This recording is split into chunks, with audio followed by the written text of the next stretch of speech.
Bonjour, c'est Thomas. Aujourd'hui, je vais vous parler d'IdentiQuest. IdentiQuest, c'est un jeu pour 3 à 6 joueurs qui peut se jouer à partir de 8 ans et pour des parties d'environ 15 minutes.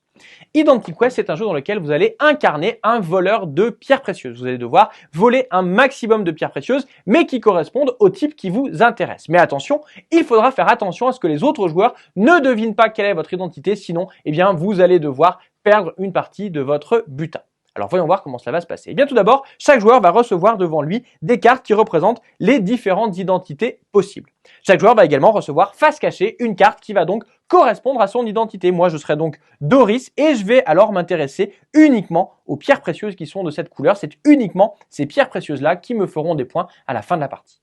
On va également créer une offre avec 5 cartes pierres précieuses. La partie peut alors commencer. Elle est organisée en une succession de tours. Lorsque c'est à moi de jouer, je vais tout simplement choisir 2 cartes parmi celles qui sont ici et je vais les ajouter à mon butin. Donc par exemple, je vais choisir la carte qui est ici, mais pour essayer de brouiller un petit peu les pistes, je vais prendre la carte qui est là, même si elle ne me fait pas de points, ça ne donne pas d'indication aux autres joueurs sur ce qui m'intéresse. Je vais prendre les 2 cartes, les mettre l'une sur l'autre et les mettre face visible devant moi, c'est ma pile butin.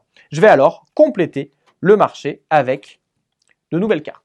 C'est alors au joueur suivant de jouer. Il va prendre les 2 cartes qui sont ici, qui l'intéressent, les mettre devant lui et se créer son butin. C'est alors au tour du 3e joueur, puis ce sera de nouveau à moi. Donc au fur et à mesure de la partie, on va récupérer de plus en plus de cartes et on va pouvoir essayer de deviner l'identité des autres joueurs. Par exemple, j'ai vu ce joueur prendre des cartes avec beaucoup de symboles qui correspondent à Monica, mais également des pierres précieuses qui correspondent à Doris. Mais comme je sais que c'est moi Doris, peut-être que je me doute que c'est lui Monica. Donc à mon tour, au lieu de récupérer des pierres précieuses, je vais pouvoir accuser un joueur. Je vais lui dire, je pense que tu es Monica.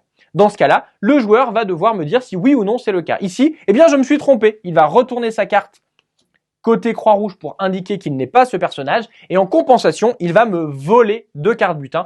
On ne peut accuser que si on a au moins 2 cartes dans sa pile butin. À l'inverse, si jamais j'avais trouvé correctement l'identité de mon adversaire, en l'occurrence, il s'agissait de Bonnie, dans ce cas-là, mon adversaire est démasqué. Je vais pouvoir lui voler 4 cartes de sa pile butin et les rajouter à ma pile butin, et tous les autres joueurs vont pouvoir retourner le personnage correspondant. En effet, puisque c'est ce joueur qui est Bonnie, ça ne peut pas être un autre joueur qui sera Bonnie. Si jamais un joueur a toutes ses cartes sauf une qui sont avec le côté croix rouge, cela veut dire qu'il a réussi à s'échapper. On n'a pas réussi à le démasquer à temps. On ne pourra plus jamais essayer de l'accuser. On va donc continuer ainsi la partie jusqu'à ce que soit la pile des cartes pierres précieuses soit vide, soit jusqu'à ce que tous les joueurs soient soit démasqués, soit aient réussi à s'échapper. Dans tous les cas, la partie s'arrête et on va compter les points. Chaque joueur va tout simplement regarder dans sa pile de butin combien il y a de pierres précieuses qui correspondent à son personnage. Si jamais un des joueurs a été démasqué, il devra diviser par 2 ce résultat et ce sera son score final. Le joueur qui aura le score le plus élevé sera alors le gagnant. IdentiQuest, c'est donc un jeu dans lequel il va falloir choisir astucieusement nos pierres précieuses pour que, à la fois, elles nous fassent des points, mais que les autres ne réussissent pas à deviner notre identité. Voilà, vous savez presque tout sur IdentiQuest. Maintenant, à vous de jouer.